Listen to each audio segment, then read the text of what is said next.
Esta historia podría haber terminado de manera completamente diferente si no fuera por una casualidad. Esa misma de la que hablan en las noticias con asombro evidente. Todo se debió a un billete inusual que apareció en la caja de un café común en las afueras de Portland. Una de las empleadas, al contar los ingresos del día, notó un extraño mensaje en el dinero. 3 palabras cortas, escritas con letra pequeña en la esquina del billete, que fácilmente podría haberse pasado por alto. Estas palabras resultaron ser un grito de ayuda, enviado de la manera más inesperada. Pero quién y por qué las escribió, la policía no lo entendió de inmediato. Ese día, el 16 de abril, en un tranquilo y pacífico suburbio de Portland, ocurrió algo de lo que se suele hablar solo en susurros. Kaylee, que regresaba a casa después de clases por su ruta habitual, desapareció repentinamente. La casa estaba a 20 minutos a pie de la escuela. El camino pasaba por pequeñas calles bordeadas de árboles, junto a cuidados céspedes y casas idénticas. Una ruta común, familiar hasta el más mínimo detalle. Kaylee siempre iba por aquí, sin desviarse. Pero esta vez, nunca llegó a casa. La madre dio la alarma después de 1:30, tan pronto como se dio cuenta de que su hija se retrasaba. Los padres aseguraron a la policía que Kaylee no hablaba con extraños y nunca se subía a coches ajenos. Pero 1 hora después, el teléfono móvil de Kaylee fue encontrado por la policía en unos arbustos al lado del camino. El aparato estaba apagado.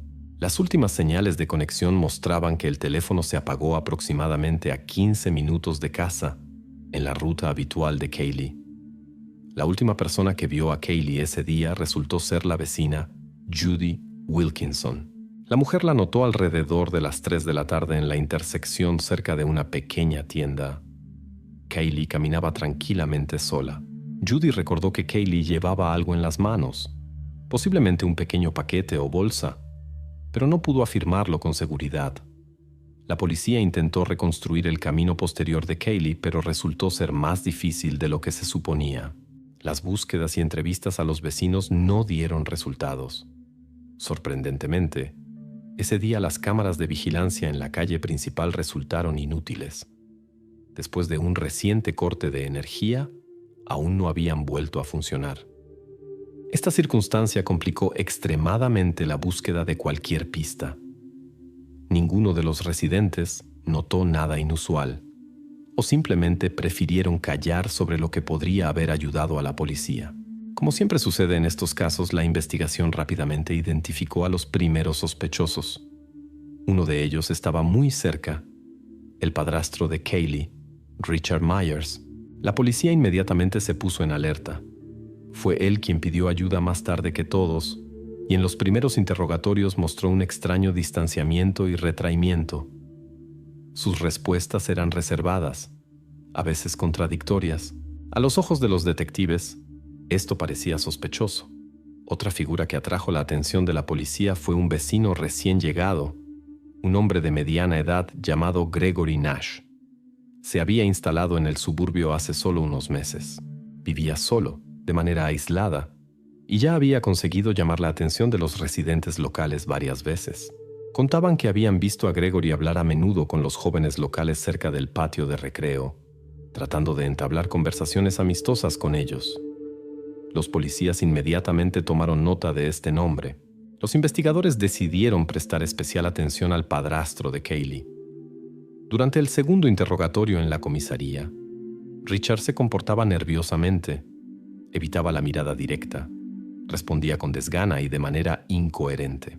Los investigadores notaron que claramente ocultaba algo importante. Con el permiso de la fiscalía, la policía confiscó su automóvil para una inspección detallada. Los criminalistas examinaron cuidadosamente el interior del coche, verificaron todas las posibles pruebas y rastros que pudieran arrojar luz sobre las circunstancias de la desaparición de Kaylee. Las verificaciones e interrogatorios duraron varias horas, y parecía que la policía estaba cerca de resolver el misterio. Cuando la tensión alcanzó su punto máximo y los investigadores se preparaban para presentar acusaciones concretas al padrastro, sonó el teléfono. En el auricular se escuchaba la voz de un oficial de patrulla. A 20 millas de la ciudad, en una vieja estación de servicio, acababan de encontrar las pertenencias de Kaylee. La policía envió urgentemente un grupo operativo al lugar del nuevo hallazgo, sin sospechar aún que allí les esperaba la primera pista real. Cuando el grupo operativo llegó a la vieja estación de servicio, los investigadores encontraron allí no solo las pertenencias personales de Kaylee, sino también un nuevo enigma que volvió a dirigir su atención hacia sus allegados. El simple hecho de que las pertenencias estuvieran tan lejos de casa causó alarma y sospechas entre los detectives. Hasta ese momento, el padrastro de Kaylee, Richard, había afirmado con seguridad que Kaylee no se alejaba sola. ¿Por qué entonces sus pertenencias se encontraron a 20 millas de su ruta habitual? Este detalle él prefirió no mencionarlo, o lo consideró irrelevante. Pero la policía decidió averiguar la razón de esta omisión. Los detectives volvieron a estudiar cuidadosamente los testimonios previos de los padres y comprendieron que mucho de lo que habían escuchado en las primeras horas de la investigación podría haber sido superficial o incompleto. Durante la conversación repetida, Richard ya no estaba tan tranquilo y abierto. Por el contrario, claramente se ponía nervioso, confundiendo detalles de sus palabras anteriores y desviándose repetidamente en sus respuestas. Los investigadores gradualmente lo llevaron a la pregunta de por qué había omitido la probabilidad de que Kaylee pudiera haber estado en un lugar tan remoto. En respuesta, el padrastro reveló inesperadamente una nueva capa de la realidad familiar. Resultó que en los últimos meses había crecido la tensión entre él y Kaylee. Al principio, Richard intentó explicar esto como una simple complejidad del carácter juvenil, pero los detectives siguieron indagando más profundamente. Finalmente, el hombre confesó que las relaciones con su hijastra habían empeorado considerablemente después de varias serias discusiones en casa. La razón era banal, pero importante para la investigación. Kaylee pedía insistentemente permiso para mudarse a vivir con su abuela en otra ciudad, aproximadamente a 100 millas de su casa. La madre de Kaylee, Sarah, estaba categóricamente en contra de tal mudanza, y esto creaba conflicto no solo con su hija, sino también tensión dentro de la pareja. Habiendo recibido esta importante información, los investigadores decidieron estudiar más detalladamente las palabras de la madre de Kaylee. Sarah fue llamada a un interrogatorio separado y su comportamiento cambió inmediatamente en comparación con la primera conversación el día de la desaparición. Ahora la mujer estaba menos compuesta y segura, evidentemente nerviosa, cambiaba las formulaciones varias veces y trataba de evitar respuestas directas. Cuando le preguntaron directamente sobre el deseo de su hija de mudarse con la abuela, Sarah comenzó a negar el hecho mismo de tales conversaciones. Según ella, nunca habían discutido seriamente sobre una mudanza. Sin embargo, la policía ya disponía de información que contradecía estas declaraciones. Los detectives se pusieron en contacto con la abuela de Kaylee, Evelyn, que vivía en otra ciudad. Durante la conversación telefónica, Evelyn fue abierta y franca. Confirmó que Kaylee efectivamente la llamaba con regularidad y le había pedido en repetidas ocasiones que la ayudara a mudarse, quejándose del ambiente de tensión constante y conflictos en la familia. Estas conversaciones, según la abuela, llevaban ya varios meses. La última llamada de su nieta ocurrió apenas unos días antes de la desaparición. En aquella ocasión, Kaylee estaba especialmente angustiada y volvió a pedirle a la abuela que convenciera a su madre de dejarla ir, aunque fuera temporalmente. La nueva información obligó a la investigación a examinar con más atención los posibles motivos del comportamiento de los padres. En esta etapa de la investigación, el padrastro volvió a estar en el centro de atención de la policía. Ahora los detectives suponían que él podría haber organizado la desaparición de Kaylee, sacándola deliberadamente de casa. Posiblemente el motivo era castigar a su esposa o evitar que Kaylee se fuera con su abuela, lo que podría causar serios problemas en la familia e incluso el divorcio. Los investigadores estudiaron cuidadosamente todas las rutas que Richard había utilizado en la víspera y el día de la desaparición de Kaylee. Su automóvil, previamente confiscado para ser examinado, fue revisado nuevamente, esta vez con especial énfasis en los desplazamientos fuera de la ciudad. Sin embargo, la verificación no dio ningún resultado. El vehículo del padrastro no había sido captado por ninguna de las cámaras ubicadas en las carreteras en dirección a la gasolinera donde se encontraron las pertenencias. Richard insistía en que no había salido de los suburbios en los últimos días y estaba en casa en el momento de la desaparición de su hijastra. En esta etapa, las sospechas de la investigación se trasladaron definitivamente a la madre. Los detectives no solo la consideraban como alguien que ocultaba algo importante, sino también como posible cómplice u organizadora del incidente. Teóricamente, Sarah podría haber intentado resolver el problema de los conflictos familiares de manera radical, llevando a Kylie lejos de casa y luego simulando su desaparición. La policía revisó nuevamente las grabaciones de las cámaras de video instaladas en las casas de los vecinos, pero otra vez no encontraron nada útil. Sarah también afirmaba que estaba en casa en el momento de la desaparición de su hija, aunque era prácticamente imposible confirmarlo. No había cámaras en su casa y no había testigos que pudieran confirmar sus palabras. Sin embargo, después de una minuciosa verificación e interrogatorios, la policía se vio obligada a reconocer que Sarah no tenía la posibilidad física de organizar por sí sola la desaparición de su hija y llevar sus pertenencias tan lejos. Todas las versiones resultaron insuficientemente convincentes. Cuando la investigación casi había llegado a un callejón sin salida, llegaron datos de las torres de telefonía móvil que cambiaron todo el curso de la investigación. Los especialistas técnicos de la policía confirmaron que el teléfono de Kylie se apagó fuera de la ciudad, en la zona de esa misma gasolinera. Pero al mismo tiempo, se descubrió otro detalle importante. El padrastro y la madre de Kylie realmente estaban en casa, y las señales de sus teléfonos lo confirmaban completamente. Ahora quedaba claro que en esta historia había alguien más, que hasta ahora permanecía fuera del campo de visión de la policía, pero actuaba con suficiente astucia como para llevar a la investigación por un camino falso.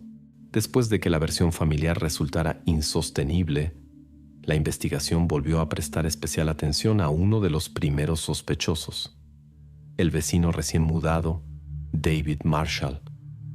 Este hombre había despertado sospechas en la policía desde el principio, pero ahora había razones de peso para examinar su vida con mucha más atención. Los detectives rápidamente comprendieron que este hombre, aparentemente tranquilo y sin nada especialmente destacable, ocultaba cuidadosamente algunos detalles de su pasado. Estos detalles resultaron tan significativos que la investigación volvió a tomar un giro inesperado. David Marshall se había mudado a las afueras de Portland hace apenas 4 meses. Los vecinos prácticamente no sabían nada de él, excepto detalles superficiales. Un hombre de mediana edad, tranquilo y reservado, que casi no se comunicaba con los residentes y evitaba cualquier contacto. Pero cuando la policía comenzó a verificar su identidad en profundidad, se descubrieron circunstancias preocupantes que Marshall había ocultado deliberadamente a todos. Los detectives rápidamente entendieron por qué evitaba los contactos y trataba de no llamar la atención.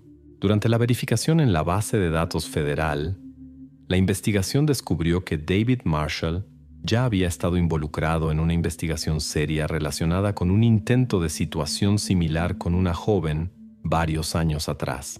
El incidente ocurrió en un pequeño pueblo del estado de Idaho. En aquel entonces, la policía local investigaba un intento sospechoso y el principal sospechoso resultó ser precisamente Marshall. En los materiales de ese caso, se mencionaba un vehículo que los testigos describieron como una camioneta grande y oscura. Exactamente el mismo tipo de vehículo estaba ahora estacionado frente a la casa de Marshall en los suburbios de Portland. Los cargos en Idaho finalmente fueron retirados, pero no porque los investigadores creyeran en su inocencia, sino exclusivamente por falta de pruebas. Los protocolos de aquella investigación indicaban que Marshall negaba categóricamente su participación en lo ocurrido y cooperaba activamente con las autoridades. Sin embargo, los detectives de Portland notaron una clara similitud en las circunstancias. Casualidad o no, pero el hombre volvía a estar en el epicentro de una situación similar, y nuevamente junto a él había una camioneta oscura. Los detectives invitaron a David Marshall a una segunda entrevista en la comisaría. El hombre entró tranquilamente en la sala de interrogatorios, claramente entendiendo que le esperaba una conversación seria. Su comportamiento era sorprendentemente equilibrado. No eludía las preguntas, al contrario. Explicaba voluntaria y detalladamente su estancia en casa el día en que Kylie desapareció. Afirmó con seguridad que había trabajado remotamente todo el día, proporcionando a la investigación acceso a los registros de su computadora de trabajo. La verificación de estos registros confirmó parcialmente su coartada. Efectivamente, Marshall pasó la mayor parte del día en casa y estuvo activo en la red de trabajo. Sin embargo, la policía todavía no podía excluir completamente su implicación. La razón fueron los testimonios de los jóvenes vecinos que insistían repetidamente en que Marshall se había acercado a Kylie varias veces durante la última semana antes de su desaparición. Los jóvenes afirmaban que él intentaba entablar conversación con ella y no parecía simplemente amistoso, sino como si quisiera ganarse su confianza. El propio Marshall declaró que las conversaciones eran absolutamente inofensivas. Solo le había preguntado cómo llegar a la oficina de correos local. Los jóvenes lo recordaban de manera diferente, aunque sus recuerdos no eran lo suficientemente claros como para que la policía pudiera utilizarlos como pruebas decisivas. Considerando todos estos hechos, la policía decidió realizar un registro minucioso en la casa y el automóvil de Marshall. La operación se llevó a cabo temprano en la mañana, con la participación de criminalistas y unidades caninas.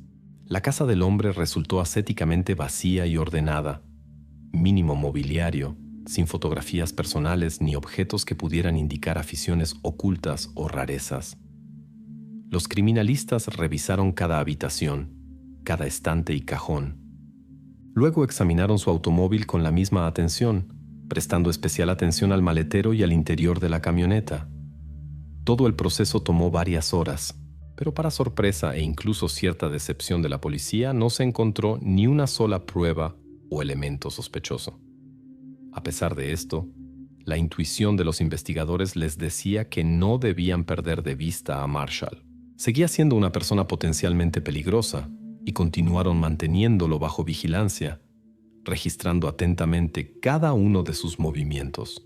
Los operativos establecieron un control permanente sobre su automóvil y su casa, pero Marshall parecía ser plenamente consciente de que lo estaban vigilando y no realizaba ninguna acción sospechosa. En el momento exacto en que la policía empezaba a pensar que Marshall resultó ser una pista falsa, los investigadores recibieron una inesperada llamada telefónica que cambió toda la perspectiva del caso. Una empleada de la tienda Walmart, ubicada aproximadamente a 25 millas de la ciudad, declaró que en la caja de la tienda encontró un billete inusual. En el billete había una inscripción escrita con letra insegura, claramente juvenil. En ese momento, la investigación finalmente comprendió que la historia de la desaparición de Kylie era mucho más compleja de lo que parecía anteriormente, y que ahora, posiblemente por primera vez, se acercaban a la verdadera solución. Tras la urgente llamada de la empleada de Walmart, los detectives llegaron inmediatamente a la tienda. Los investigadores actuaron rápida y profesionalmente, entendiendo que habían obtenido la primera pista real después de un largo tiempo de investigación. El billete descubierto por la cajera parecía completamente normal, excepto por una clara inscripción trazada con letra pequeña e insegura. Me llamo Kylie. Estoy retenida. Llamen al 911. Ya no había dudas. El mensaje era auténtico y claramente estaba destinado a un testigo casual. La pregunta era otra. ¿Cómo llegó exactamente el billete a la caja y quién lo entregó? Los detectives estudiaron minuciosamente las cámaras de vigilancia de la tienda, verificando cada segundo de la grabación. Después de un trabajo largo y meticuloso, lograron identificar el momento en que el billete apareció en la caja registradora. Un hombre de mediana edad, de aproximadamente 35 a 40 años, pagaba tranquilamente en efectivo por una pequeña compra: comestibles, agua, cigarrillos. En la grabación se veía bien su rostro. Un hombre común, sin nada destacable, que no despertaba sospechas en la cajera ni en los que lo rodeaban. Se comportaba con calma, pagó y salió de la tienda con seguridad. En el estacionamiento, el hombre subió a una vieja camioneta gris y desapareció en dirección desconocida. Este descubrimiento avanzó seriamente la investigación, permitiendo por primera vez identificar un vehículo específico involucrado en este caso. El grupo operativo comenzó a buscar al propietario del vehículo.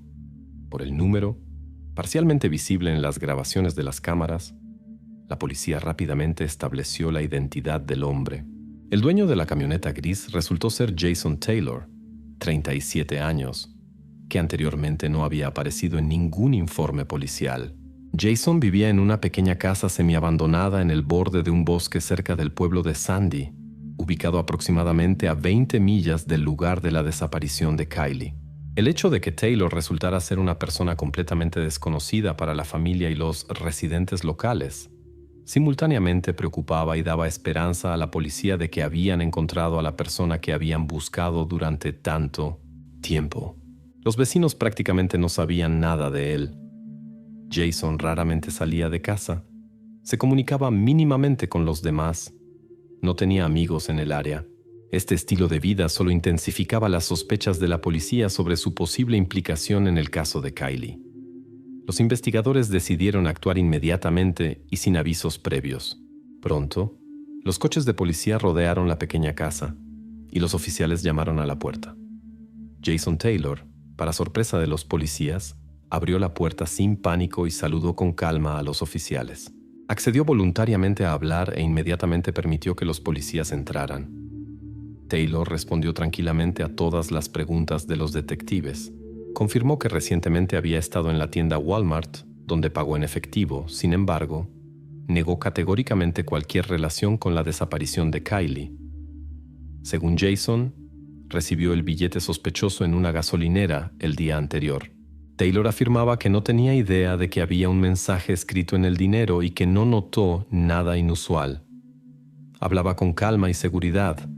No se confundía en sus declaraciones y no despertaba sospechas por su comportamiento o manera de hablar.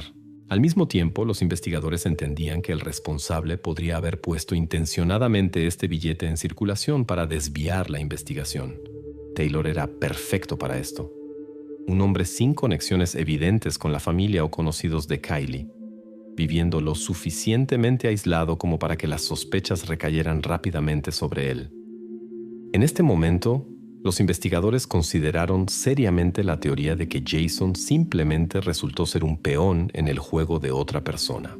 Sin embargo, siguiendo las reglas de la investigación, los investigadores tenían que verificar minuciosamente toda la información. Examinaron superficialmente el interior de la casa de Taylor, sin notar nada sospechoso. La casa estaba descuidada, llena de muebles viejos y objetos cotidianos, pero nada indicaba la presencia de Kylie. Al principio parecía que era otro camino sin salida en la investigación, y que Taylor realmente podría haber sido víctima de las circunstancias, convirtiéndose en un eslabón accidental en la cadena de complejas manipulaciones del verdadero responsable. Después de inspeccionar la casa, los oficiales salieron al patio trasero, decidiendo verificar el área alrededor del edificio. El patio estaba lleno de basura y objetos viejos, cubiertos de una capa de suciedad y polvo. Al principio los oficiales no vieron nada que mereciera atención, pero literalmente un segundo antes de irse, uno de ellos se detuvo, notando algo inusual detrás de un montón de neumáticos viejos y tablas. Entre la basura vieja, vio un pequeño objeto que destacaba bruscamente entre el entorno sucio. Acercándose y apartando algunas tablas, el oficial vio claramente distinguible una mochila. Tenía bordadas las iniciales de Kylie. Ya no quedaban dudas. Era su mochila escolar, cuidadosamente escondida aquí, en el territorio controlado por Jason Taylor. El hombre claramente ocultaba algo, y ahora toda su versión sobre un billete casual con un mensaje parecía una invención, cuidadosamente planeada de antemano. Los detectives entendieron que la casualidad estaba descartada. Esto significaba solo una cosa.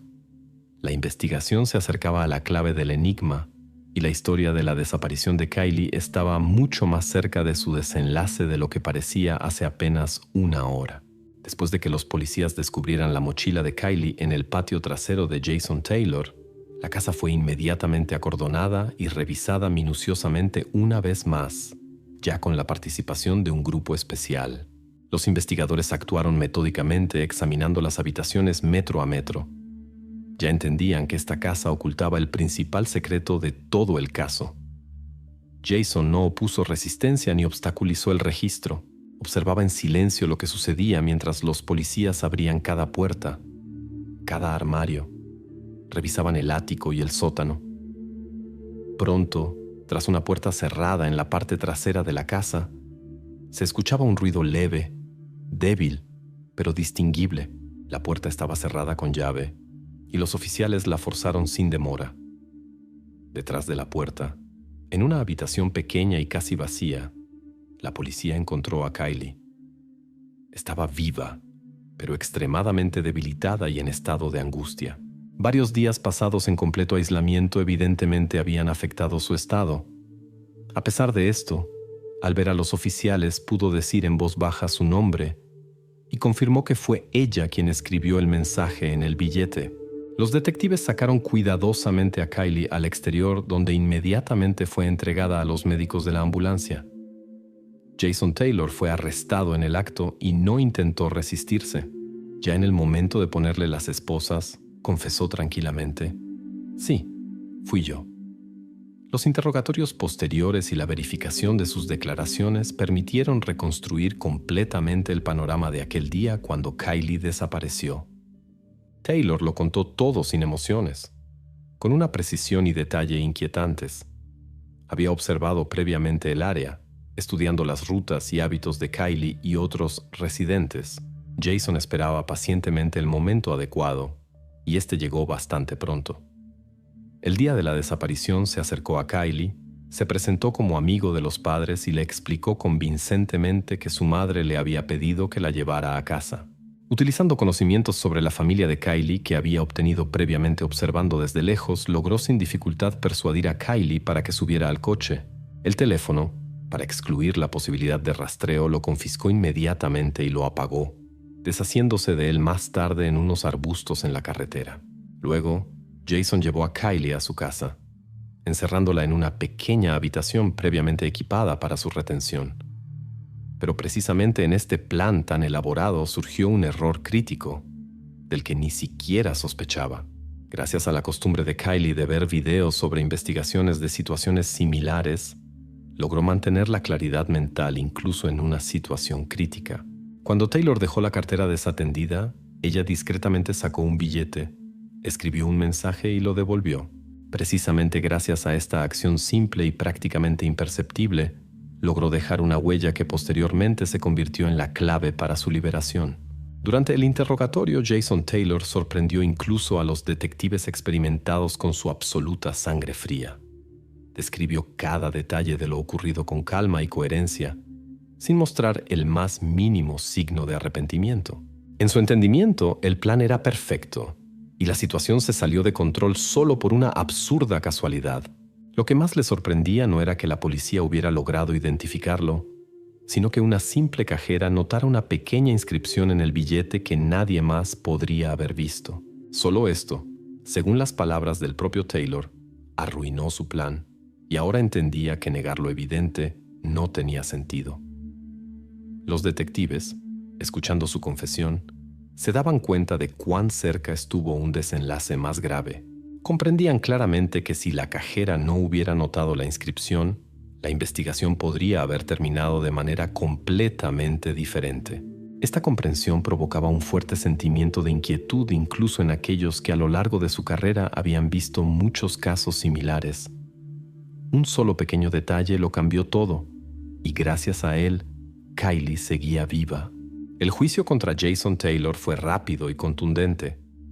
Las pruebas, confesiones y testimonios fueron suficientes para que el juez dictara la sentencia máxima posible: 40 años de prisión sin derecho a libertad condicional. En sus palabras finales, el juez subrayó que solo la determinación e ingenio de la propia Kylie impidieron que el responsable llevara a cabo su plan. La historia del rescate de Kylie rápidamente llegó a las noticias nacionales, causando gran resonancia pública. Pero lo que atraía la atención de periodistas y público no era tanto el hecho del incidente, sino el inusual ingenio de Kylie. Fueron precisamente sus acciones, habilidad e intuición, obtenidas gracias a ver videos de situaciones similares, las que permitieron a Kylie literalmente salvarse por sí misma.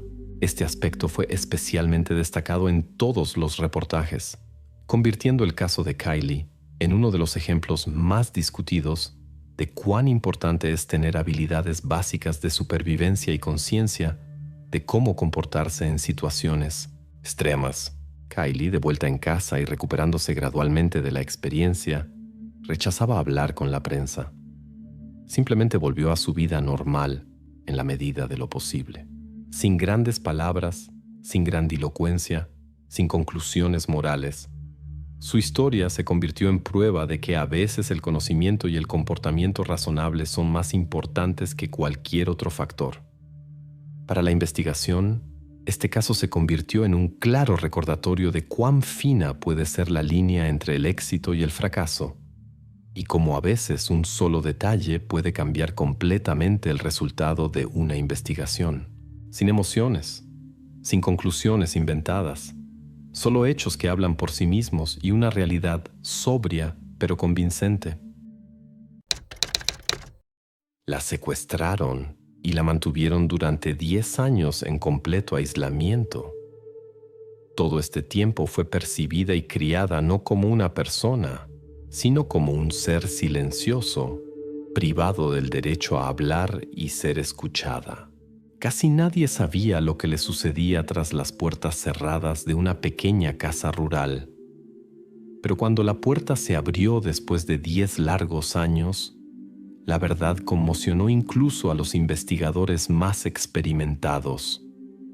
Primavera de 2008. Un pequeño asentamiento en el sur de la provincia española de Sevilla. Ana, una niña de 7 años residente de este pueblo, sale al patio de su casa por la tarde. El día es soleado, tranquilo. Jugaba cerca de la cancela, a solo unos metros del umbral de su propia casa. Literalmente, unos minutos después, su madre sale a llamarla para que vuelva a casa. Ana había desaparecido. La casa de donde desapareció Ana era una típica propiedad privada en las afueras del pueblo. Una valla alta y cuidada, la cancela siempre cerrada, pero sin candado. En este lugar difícilmente alguien pensaría en el peligro. En la parcela y sus alrededores no se encontraron rastros de lucha ni desorden. Ninguna cámara en la zona registró su salida, ni la aparición de ningún extraño. La zona se consideraba tranquila. Los coches pasaban con poca frecuencia. Los extraños eran una gran rareza aquí. Era como si Ana se hubiera evaporado, desapareciendo en el aire sin dejar rastro. La primera versión que consideraron los investigadores fue un accidente. Barrancos, pozos abandonados, casas vacías. Todo esto se revisó con el máximo cuidado. Voluntarios y policía inspeccionaron los alrededores más de una vez, pero no encontraron nada. Luego comenzaron a investigar a los residentes locales, vecinos, parientes, conocidos de la familia. La investigación interrogó a cada uno. Alguien incluso aceptó someterse a una prueba de polígrafo. Nadie despertó sospechas serias en la policía. No había ni siquiera indicios de conflicto, amenazas o mala voluntad. Los días siguientes se convirtieron en semanas y luego en meses. A la investigación se le acabaron las versiones. Ana se convirtió oficialmente en desaparecida. El caso se calmó rápidamente, convirtiéndose de una investigación activa en una pila de papeles en el escritorio del investigador. Pasaron exactamente 72 horas desde el momento de la desaparición de Ana. Ninguna de las hipótesis obtuvo confirmación. Los grupos de búsqueda peinaron cada rincón alrededor del pueblo y más allá, pero no encontraron ni la más mínima prueba de lo que había sucedido. La situación parecía imposible. Una persona no puede desaparecer sin dejar rastro, especialmente en una zona tan tranquila. Pero Ana desapareció precisamente así. Los padres, desesperados por encontrar la más mínima pista, recurrieron a la prensa. La historia tuvo repercusión pública, pero con el tiempo, el interés comenzó a disminuir y la atención del público se centró en otros sucesos. Ana fue olvidada. Para muchos se convirtió simplemente en una estadística de personas desaparecidas. La investigación fue suspendida oficialmente. Formalmente el caso permanecía abierto, pero en realidad ya nadie se ocupaba seriamente de él. El apellido de Ana entró en la lista de desaparecidos sin dejar rastro. El tiempo seguía avanzando. Pasó un año. Nadie se puso en contacto. Nadie dejó pistas anónimas ni notas. Ningún testigo dio testimonio. Parecía que la historia había llegado definitivamente a un callejón sin salida. Pasó otro año. Y luego otro. Gradualmente, dejaron de hablar y recordar. Solo quedaron los padres, que no cesaron la búsqueda, pero ya no esperaban encontrar respuestas. Continuaron colgando carteles, contactando a periodistas, escribiendo cartas a diversas instancias sin recibir respuestas. Y así continuó año tras año. Los vecinos se acostumbraron a ver la mirada vacía de la madre de Ana, que seguía esperando noticias que nunca llegaban. El caso se convirtió en uno de esos misterios para los que nadie espera obtener una respuesta. Pero 10 años después, se produjo un desenlace inesperado. Fue entonces cuando quedó claro. Ana nunca había abandonado ese pueblo. Todo este tiempo había estado cerca, escondida de los ojos de la gente. El descubrimiento de Ana una década después reveló no solo el destino de la desaparecida, sino también la verdad verdaderamente aterradora sobre cómo había vivido todo ese tiempo. Pero ¿qué sucedió exactamente durante esos 10 años y quién estuvo detrás de la desaparición? Solo se aclararía mucho más tarde. Por ahora, la historia de Ana estaba lejos de terminar. Desde el momento de la desaparición de Ana, un hecho extraño no abandonaba a los investigadores. Era un día claro normal, una hora tranquila del día, cuando todo el pueblo debería haber estado a la vista de todos y, sin embargo, ninguno de los vecinos vio cómo Ana salía de los límites de su patio. ¿Cómo pudo suceder que ese día simplemente nadie notara a la pequeña? Ana era conocida en el pueblo por su retraimiento. Siempre jugaba sola. Rara vez salía de los límites de la parcela y casi nunca llamaba a otros a su casa. Los padres consideraban esto un carácter normal.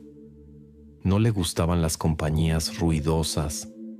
Prefería los juegos tranquilos. Quizás por eso, ese día, nadie notó su ausencia de inmediato. En el pueblo, las casas estaban a una distancia considerable unas de otras. La parcela vecina más cercana estaba a unos 100 metros, la siguiente, aún más lejos. El territorio era abierto, pero con vegetación densa y árboles que ocultaban la vista. Incluso si se quisiera ver lo que sucedía en los patios vecinos, era difícil. Los vecinos más cercanos, una pareja de ancianos que vivía en la casa de enfrente, al otro lado de la carretera. Vivían aquí desde hacía más de 40 años, conocían a cada residente del pueblo, pero rara vez salían a la calle. Fue esta pareja la que afirmó que ese día no habían visto a Ana. Incluso declararon a la investigación que no recordaban en absoluto cuándo habían visto a la niña por última vez en la calle. Otros vecinos, interrogados por la policía, también declararon no haber notado nada inusual. La mayoría lo explicaba diciendo que en el pueblo siempre había sido tranquilo. Nadie estaba acostumbrado a prestar atención a lo que sucedía fuera de su propio patio. De esta manera, en los primeros minutos cruciales, nadie pudo decir a dónde se había ido Ana y en qué dirección podrían haberla llevado. La zona donde vivía Ana era completamente abierta. No había calles estrechas de paso, callejones ocultos ni zonas de aparcamiento donde se pudiera aparcar discretamente. Todas las carreteras eran bien visibles, pero había un matiz. Las parcelas eran grandes, cubiertas de árboles frondosos, y por eso la visibilidad estaba parcialmente bloqueada en algunos lugares. No había cámaras de videovigilancia en esta parte del pueblo. Las autoridades locales nunca las habían instalado, considerando que en un lugar tranquilo no eran necesarias. Los residentes del pueblo tampoco recordaban coches ajenos. Nadie notó vehículos desconocidos ni antes ni después del incidente. Sin embargo, la investigación consideró la versión de que Ana podría haber sido llevada en coche. El tiempo de la desaparición fue de solo unos minutos. En ese corto tiempo era realista acercarse en coche, abrir la puerta, llevarse a Ana y abandonar rápidamente el territorio. Para ello, ni siquiera era necesario entrar completamente en la calle. El coche podría haberse dejado en la carretera más cercana, un poco más lejos detrás de los árboles. Tal escenario les pareció bastante probable a los investigadores. Los especialistas estudiaron una y otra vez los mapas de la zona y entrevistaron a los residentes locales, tratando de encontrar cualquier detalle omitido anteriormente. Los expertos llegaron a la conclusión de que la persona que se llevó a Ana podría conocer perfectamente la zona. La discreción y la velocidad con la que ocurrió la desaparición solo podían indicar que el secuestrador se orientaba bien en la disposición de las casas. Conocía las rutas de movimiento de los vecinos y pudo calcular de antemano todos los detalles para que nadie lo notara. La pareja de ancianos que vivía enfrente repitió en numerosas ocasiones que no había visto nada inusual. Sin embargo, los investigadores mantuvieron varias conversaciones con ellos. Era necesario entender por qué no recordaban nada. Resultó que su casa estaba un poco apartada de la carretera. Las ventanas no daban a la calle, sino al lado opuesto.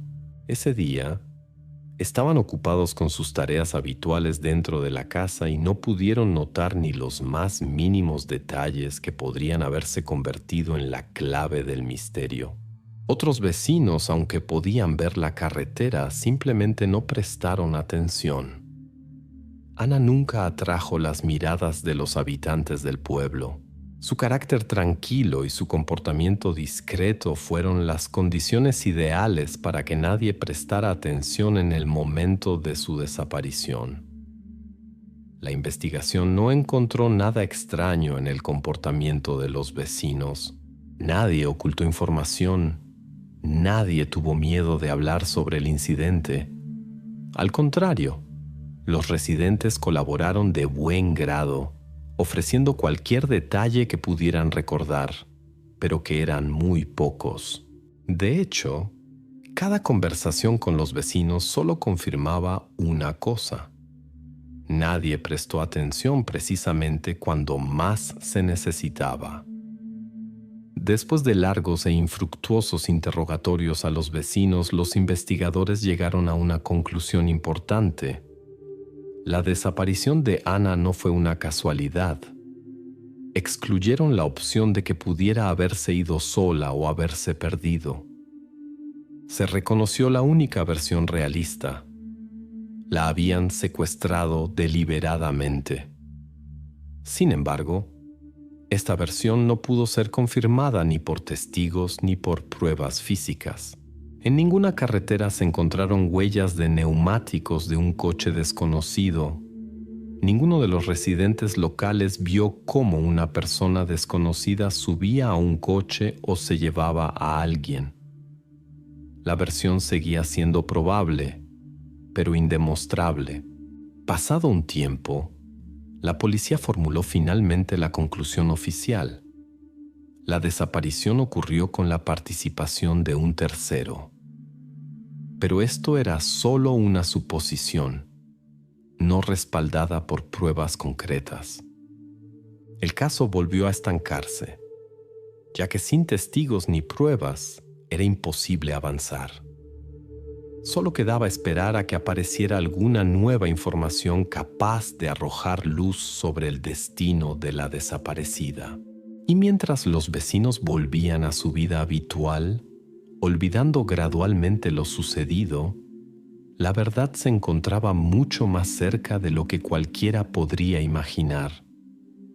Solo que para encontrarla, se necesitaría mucho más tiempo. Año 2018. Ya han pasado 10 años desde el día en que desapareció Ana. Durante este tiempo, el caso parecía haber caído irrevocablemente en los archivos de la policía. Pero una noche, el servicio de emergencias recibe una llamada. Una mujer con voz angustiada pide ayuda urgente, afirmando que su hijo adulto se ha vuelto repentinamente incontrolable y agresivo. La voz de la mujer tiembla de miedo. Dice que teme por su vida. Parecería un conflicto doméstico común si no fuera por una circunstancia importante. La casa a la que se dirigen los policías se encuentra a solo 20 kilómetros del pueblo donde Ana desapareció 10 años atrás. La casa a la que se dirige la patrulla de policía está ubicada en las afueras, fuera del núcleo urbano. Una construcción vieja, semiderruida, rodeada de densos matorrales, prácticamente invisible desde la carretera. Aquí vive una mujer mayor y su hijo adulto. El hombre acababa de cumplir 30 años. No trabaja en ningún sitio. Nunca antes había estado en el radar de la policía. No tiene antecedentes penales. Según los datos oficiales, no está registrado en ningún fichero. Nunca ha sido sancionado ni siquiera por infracciones menores. Los vecinos, a quienes la policía interroga después de la llamada, describen al hombre brevemente. Raro. Prácticamente no saben nada de él, porque casi nunca sale de casa y rara vez habla con la gente. Cuando lo veían en la calle, el hombre siempre parecía retraído. Evitaba las conversaciones y no miraba a los ojos. Los lugareños preferían evitarlo, no entrar en contacto. Al mismo tiempo, la madre nunca antes se había quejado de su hijo a la policía, aunque los vecinos oían raras discusiones dentro de la casa. Pero estos conflictos no iban más allá de las disputas domésticas habituales. Nadie había llamado a la policía hasta ese día, y las patrullas nunca habían acudido a esa dirección. Los policías que llegaron al lugar de la llamada encuentran a una mujer asustada con evidentes signos de lesiones. Informa que el conflicto comenzó después de que intentara subir al segundo piso de su casa. El hombre le había prohibido el acceso hacía tiempo, pero ese día ella decidió insistir.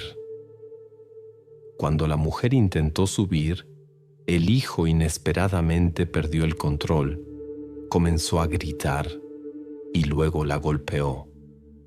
Ella logró escapar y llamar a la policía. Estas palabras alertan inmediatamente a las fuerzas del orden. ¿Qué hay de tan especial en el segundo piso si incluso a la madre se le prohíbe entrar? Los policías detienen rápidamente al hombre. No se resiste. Parece abatido y ansioso, pero se niega a responder preguntas y explicar su comportamiento. En ese momento, uno de los patrulleros decide inspeccionar la casa y comprobar el segundo piso. Pero al subir, los policías no notan nada inusual. Una casa vieja normal, suciedad, desorden, oscuridad. En algún momento, arriba se oye un sonido extraño. Al principio los agentes piensan que es solo un animal, quizás un gato o una rata. Pero el sonido se repite y queda claro. Hay algo arriba. Los policías inspeccionan atentamente el segundo piso, escuchando con atención. Los sonidos provienen de la zona bajo el mismo techo donde se encuentra el desván. Pero no se puede subir allí de inmediato. El acceso al desván resulta estar firmemente cerrado e incluso parcialmente tapiado con tablas de madera. Da la impresión de que se hizo a propósito para que nadie ajeno pudiera entrar fácilmente. La extrañeza de la situación obliga a la policía a actuar con más decisión. Llega una patrulla adicional a la casa. Los agentes comienzan a abrir con cautela la parte cerrada del desván. Esto lleva mucho tiempo, y cuanto más se acercan los policías al objetivo, más claros se vuelven los sonidos. Ya no es un animal. Los policías comprenden que arriba hay definitivamente alguien vivo.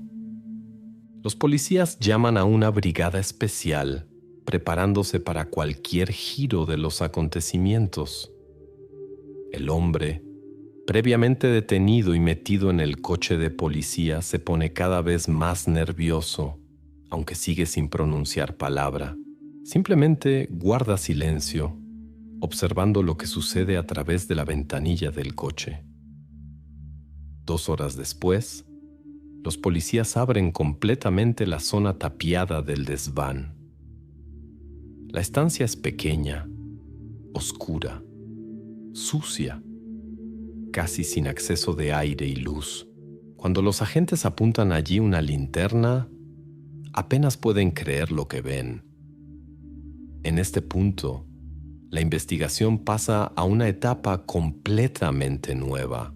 Lo que los policías encuentran arriba conmociona incluso a los agentes experimentados, acostumbrados a las situaciones más inusuales y difíciles.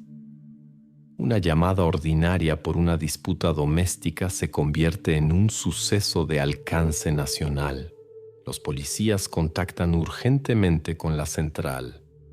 Al lugar llegan criminalistas, representantes de la fiscalía y periodistas atraídos por el repentino revuelo. La casa, que alguna vez pareció simplemente extraña y abandonada, se convierte en el centro de atención de toda la provincia. Lo que se descubrió en el desván está directamente relacionado con la desaparición ocurrida 10 años atrás.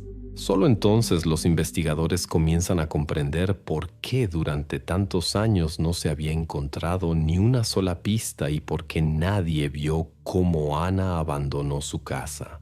Mientras los policías se dedicaban a buscar por toda la región, todo este tiempo la clave del enigma se encontraba a 20 kilómetros de ellos, en una casa tranquila y abandonada, en el desván, donde casi nadie entraba, ni siquiera su dueña.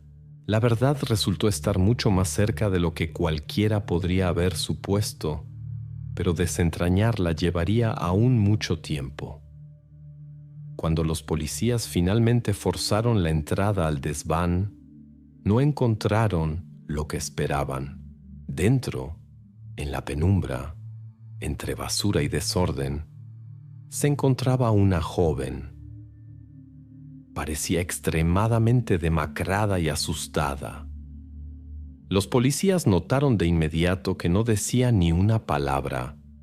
Evitaba la mirada y reaccionaba a la gente con enorme miedo. No se encontraron documentos ni objetos que indicaran su identidad. ¿Quién era? ¿De dónde venía y cuánto tiempo había pasado en ese lugar? Estas preguntas surgieron instantáneamente. Los expertos notaron de inmediato su edad. Aproximadamente 16, 18 años. En la pequeña estancia donde se encontraba la joven reinaban condiciones espantosas. Insalubridad total. Suelo sucio. Paredes desconchadas. El aire apenas penetraba allí. La única ventana pequeña estaba firmemente tapiada con tablas, bloqueando por completo la luz del día y el aire fresco. No había muebles ni cama en la habitación, solo trapos sucios y un colchón viejo tirado en el suelo. Por todas partes había restos de productos baratos, sin envase de fábrica. Todo parecía indicar que la comida se le arrojaba allí de forma descuidada e irregular. No se encontraron en absoluto productos de higiene personal ni ropa en el desván. La joven tenía un aspecto extremadamente descuidado. Su ropa era vieja y rota. Los policías comprendieron de inmediato que llevaba allí mucho tiempo. Se notaba tanto por el estado de la estancia como por su aspecto físico. Tras un minucioso examen médico, los doctores descubrieron en su piel numerosas cicatrices antiguas, que hablaban de una larga estancia en condiciones difíciles. Los médicos no pudieron determinar de inmediato el origen exacto de las marcas, pero era evidente que la joven había pasado allí más de un año. Los psicólogos, llamados para la evaluación, confirmaron lo obvio. Su comportamiento era autista, completamente retraído y no se correspondía con su edad. Evitaba cualquier intento de establecer contacto. No reaccionaba a las preguntas. No podía hablar y se comunicaba solo con movimientos cortos y gestos. Los expertos concluyeron que la joven había pasado un tiempo muy prolongado sin comunicación, completamente privada de contactos sociales. Precisamente esto explicaba su comportamiento y su grave estado psicológico. Los policías comenzaron a comprobar los datos de personas desaparecidas en los últimos años. En ese momento se conocían numerosos casos de desapariciones, pero la descripción de la joven no coincidía con ninguna de las desaparecidas recientes. Quedó claro que podría haber estado allí mucho más tiempo de lo que cualquiera podría haber supuesto. La investigación decidió utilizar el método más fiable para establecer la identidad. Se tomó una muestra de ADN de la joven y se envió a analizar. Era la única forma de saber quién podía ser la cautiva encontrada en el desván. La prueba se envió al laboratorio central y se esperaba recibir los resultados no antes de varios días. Mientras se realizaban estas investigaciones, la policía interrogó de nuevo al hombre detenido y a su madre, con la esperanza de obtener alguna información. Sin embargo, el detenido continuó en silencio, negándose a dar explicaciones. Su madre estaba completamente desconcertada y afirmaba no saber nada de la existencia de la joven en el desván. Los agentes de las fuerzas del orden también realizaron una nueva inspección del lugar del hallazgo, recogiendo cualquier posible prueba, pero no se encontró nada que pudiera ayudar a la identificación inmediata de la joven. Pasó una semana entera de espera hasta que los resultados del análisis de ADN estuvieron listos.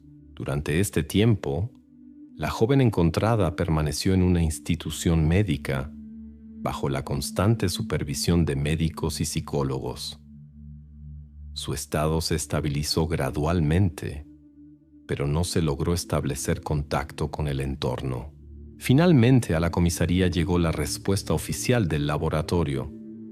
Los resultados del análisis de ADN permitieron establecer la identidad de la joven de forma inequívoca. Esta joven resultó ser Ana, la misma Ana que desapareció 10 años atrás en un pequeño pueblo del sur de la provincia de Sevilla. Todos estos años se la había considerado desaparecida sin remedio. Pero ahora se descubrió lo principal. Ana estaba viva. Inmediatamente después de la identificación de Ana, la investigación dirige todas sus fuerzas al estudio de la personalidad de su secuestrador. Ahora la policía no solo tiene a la víctima, sino también a un sospechoso, detenido en su propia casa. Lo principal que interesa a los investigadores: ¿cómo y por qué una persona aparentemente normal pudo cometer algo así y mantener a un ser humano en completo aislamiento durante 10 años enteros? Las respuestas a estas preguntas residen en lo más profundo de su personalidad, en lo que se ocultaba tras la máscara de un hombre silencioso y retraído. Lo primero que descubre la policía es que el sospechoso nunca antes había llamado su atención. No tenía problemas con la ley, ni una sola detención, ni un solo aviso de los vecinos, ni multas, ni sospechas. Durante todos los años de vida en la pequeña casa con su madre, el hombre no atrajo en absoluto la atención de las fuerzas del orden. En su biografía no constan ni las más mínimas infracciones. Pero en el proceso de estudio de la documentación médica, la investigación encuentra un hecho importante. En la adolescencia se le diagnosticó un trastorno de conducta. Entonces los médicos notaron en él inestabilidad emocional, problemas con el control de la agresión y marcados signos de asocialidad. Sin embargo, nunca estuvo bajo seguimiento psiquiátrico constante. No recibió tratamiento especial ni estuvo bajo el control permanente de los médicos. El hombre no había trabajado en ningún sitio durante muchos años. Prácticamente todo su tiempo lo pasaba en casa, en reclusión. Los vecinos recuerdan que incluso las compras sencillas las hacía la mayoría de las veces su madre. Rara vez se le veía en la calle y nunca entablaba conversación con nadie. La casa y su segundo piso eran una zona que él controlaba por completo. Ni siquiera la madre del hombre subía allí, limitándose a vivir y realizar sus actividades en el primer piso. Ella no intervenía ni hacía preguntas innecesarias, permitiéndole en esencia dominar por completo el espacio del segundo piso donde se encontraba el desván con el escondite. Durante la investigación posterior, los investigadores establecen los detalles clave del secuestro de Ana. El hombre llevó a cabo su plan el mismo día en que la niña desapareció de la vista de su madre. Se preparó de antemano para esta acción, llegando al pueblo en su coche, que en ese periodo ya había sido dado de baja oficialmente. El automóvil, aunque estaba en buen estado, legalmente ya no existía, lo que significa que era imposible rastrearlo por métodos estándar. Para desplazarse, utilizó exclusivamente caminos rurales, evitando las carreteras principales y los núcleos de población. Precisamente por eso ninguno de los vecinos ni testigos ocasionales recordaron ese coche. La investigación descubrió que el coche fue escondido inmediatamente después del crimen y prácticamente nunca más fue utilizado abiertamente por el hombre. Todos los años siguientes, el sospechoso prácticamente no abandonó los límites de su casa, minimizando los contactos con el mundo exterior y reduciéndolos solo a raras y cortas salidas fuera del territorio. Ana estuvo todo este tiempo en el desván, en absoluto aislamiento, inaccesible incluso para la madre del secuestrador. La pregunta principal que ocupaba a la policía y a los psiquiatras involucrados en el caso era la motivación del sospechoso. No exigió rescate ni mostró un comportamiento que pudiera estar relacionado con un trasfondo sexual. Todas las acciones del secuestrador tenían un carácter completamente diferente. Los psiquiatras que trabajaron con los materiales del caso constatan: el hombre mostraba un modelo de comportamiento típico, denominado en psicología criminal obsesivo controlador. El objetivo principal para él no era causar daño ni obtener algún beneficio material. Su verdadero objetivo consistía en el control total y sin contacto sobre otra persona. Este estado se denomina modelo clásico de comportamiento de aislamiento. Este tipo de secuestradores retiene a sus víctimas no por beneficio, sino para satisfacer una necesidad interna e inconsciente de control total y poder sobre la vida ajena. En el aislamiento de la víctima obtienen poder total, ya que privan a la persona de todos los contactos externos y de cualquier posibilidad de resistencia o huida. Los expertos también señalan que el sospechoso no mostraba signos de arrepentimiento o remordimiento, pero al mismo tiempo no mostraba agresión evidente en los interrogatorios.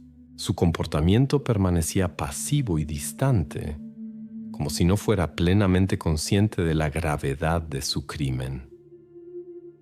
Durante los primeros interrogatorios, el hombre fue parco en palabras.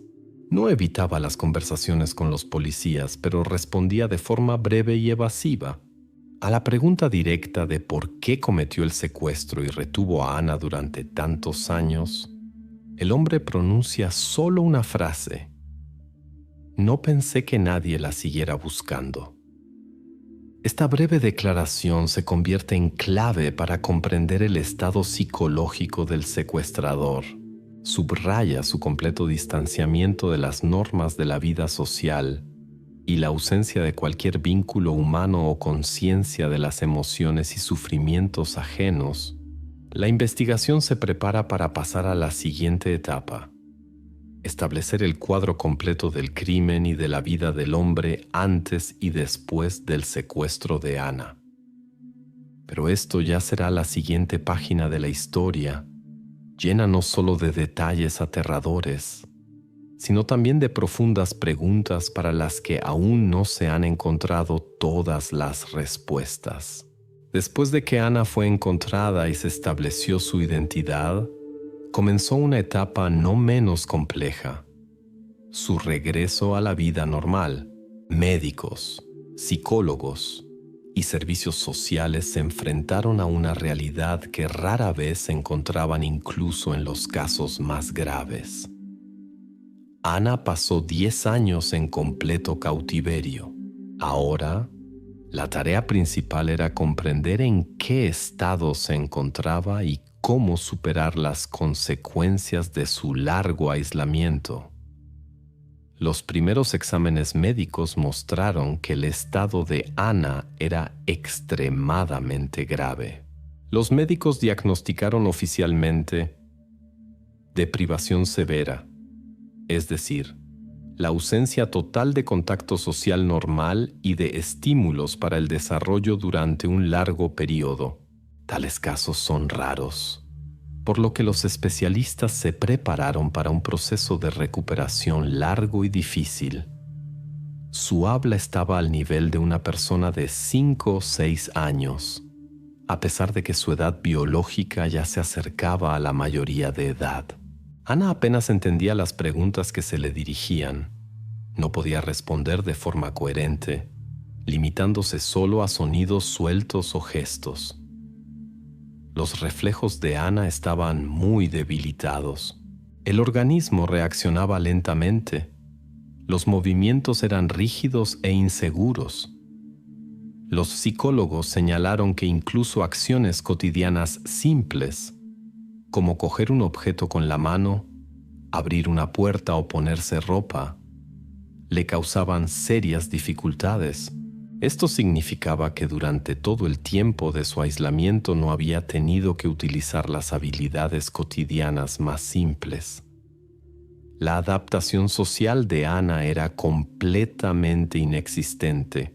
No podía interactuar ni siquiera al nivel más primitivo con otras personas.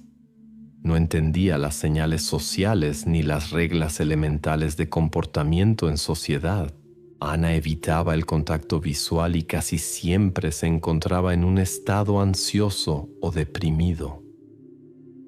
Para la recuperación de Ana se creó un equipo especial de médicos, psicólogos y rehabilitadores. Su tarea principal fue el regreso gradual de Ana a la vida normal. A nivel legal, Ana todavía era menor de edad, pero desde el punto de vista biológico ya era una persona adulta. Esta brecha entre la edad real y el nivel de desarrollo se convirtió en un serio desafío para los especialistas.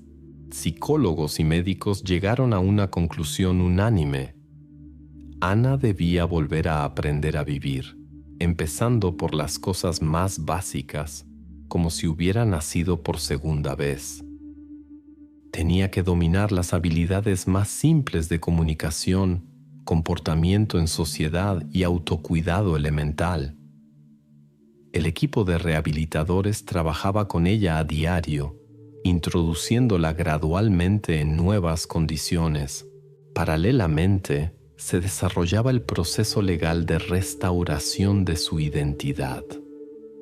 La madre de Ana fue invitada para el reconocimiento oficial, que se confirmó mediante el examen de ADN forense. La madre reconoció a Ana sin error.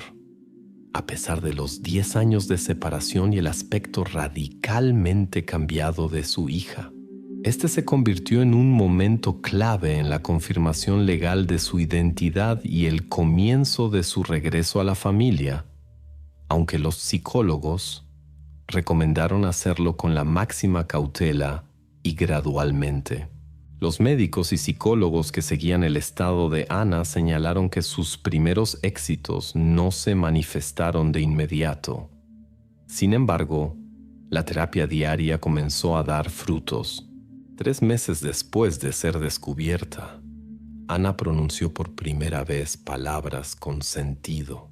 Esto se convirtió en una importante victoria para el equipo de especialistas, porque significaba el inicio de la recuperación de su capacidad para la comunicación normal. Sus primeras palabras fueron simples y cortas, casi como las de un niño pequeño que recién empieza a hablar. Pero para los médicos y la madre de Ana significaban mucho más. Eran la prueba de que 10 años de aislamiento total no habían destruido definitivamente su capacidad de percibir el mundo e interactuar con él. Poco después de que Ana comenzara a hablar, los psicólogos empezaron a introducir métodos adicionales. Clases de escritura, lectura y dibujo. Su habla se volvió gradualmente más rica y clara, y la propia Ana comenzó a mostrar más interés por lo que sucedía a su alrededor. Empezó a tomar conciencia de sí misma y del espacio en el que se encontraba. Varios meses después de las primeras palabras, Ana comenzó a escribir frases cortas y palabras simples. Expresaba sus pensamientos en papel mucho más fácilmente que de forma oral.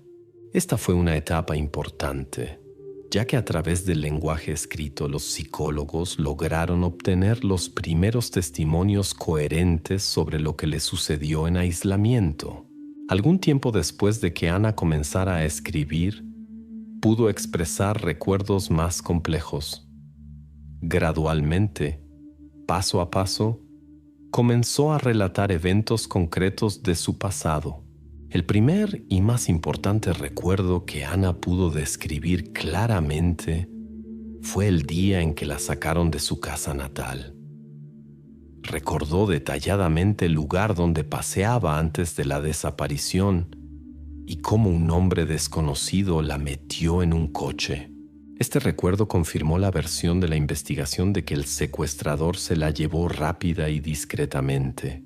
De esta manera, la recuperación gradual del habla y la capacidad de expresar pensamientos dio la posibilidad a la investigación de comprender aún más profundamente lo que sucedió el día de su desaparición. Ahora que Ana pudo contar lo que sucedió, los investigadores y psicólogos comprendieron que la rehabilitación, aunque sería larga y difícil, era posible. Los médicos continuaron trabajando con ella a diario, devolviéndola gradualmente a la vida de la que fue violentamente arrancada 10 años atrás. Y aunque todavía quedaban muchas dificultades por delante, sus primeras palabras y recuerdos se convirtieron en una prueba sólida de que el regreso era posible. Después de que el estado de Ana comenzara a mejorar gradualmente y sus declaraciones se volvieran comprensibles para la investigación, comenzó la etapa final de este caso: el juicio. La sociedad española, que conoció los detalles de este crimen, esperaba solo una cosa: ¿cómo exactamente evaluaría el tribunal lo que sucedió durante 10 años en la casa del acusado y cuál sería el castigo? La fiscalía presentó al acusado una acusación formal por 3 puntos principales: secuestro de persona, privación ilegal de libertad y trato cruel. Cada una de estas acusaciones estaba respaldada por decenas de testimonios, conclusiones de psicólogos, exámenes médicos y forenses. La acusación parecía extremadamente convincente y no dejaba lugar a dudas sobre la gravedad del crimen cometido. El abogado del acusado, comprendiendo la inevitabilidad del castigo, emprendió el único intento posible para suavizar la sentencia. Declaró ante el tribunal que su cliente estaba mentalmente enfermo y, por lo tanto, no debía asumir la plena responsabilidad penal por sus acciones. El tribunal, teniendo en cuenta la gravedad del crimen y la resonancia social, ordenó una evaluación psiquiátrico-forense obligatoria para determinar si el hombre era imputable en el momento de cometer el crimen. La evaluación duró varias semanas. Médicos y psiquiatras realizaron un estudio detallado de la personalidad del acusado, de todos los documentos de su pasado, historiales médicos y testimonios de allegados. Verificaron cuidadosamente cada palabra, cada acción que pudiera indicar signos de trastorno mental. La conclusión final de la evaluación fue clara e inequívoca. El hombre era completamente imputable. Los especialistas constataron que su personalidad se caracterizaba por una marcada asocialidad y frialdad emocional. Sin embargo, era perfectamente consciente de lo que hacía y se daba cuenta de las consecuencias de sus acciones. Esto significaba que el acusado debía comparecer ante el tribunal como plenamente consciente de la responsabilidad por el crimen cometido 10 años atrás y que continuó durante todo ese tiempo. El proceso judicial se convirtió en el centro de atención no solo en la región, sino en toda España. La gente, al enterarse de lo que le sucedió a Ana, exigía a las autoridades el castigo más severo. En la prensa salían constantemente materiales con detalles del caso que intensificaban la actitud negativa de la sociedad hacia el acusado. El crimen provocó debates públicos a gran escala sobre la justicia y el grado de severidad de las penas en el país. Muchos ciudadanos se pronunciaron a favor de la prisión permanente, considerando que era el único castigo justo para un crimen de este tipo y duración. Sin embargo, en España la prisión permanente no se aplica en la práctica judicial. Por lo tanto, La Fiscalía solicitó la pena máxima posible prevista por la legislación española, teniendo en cuenta la gravedad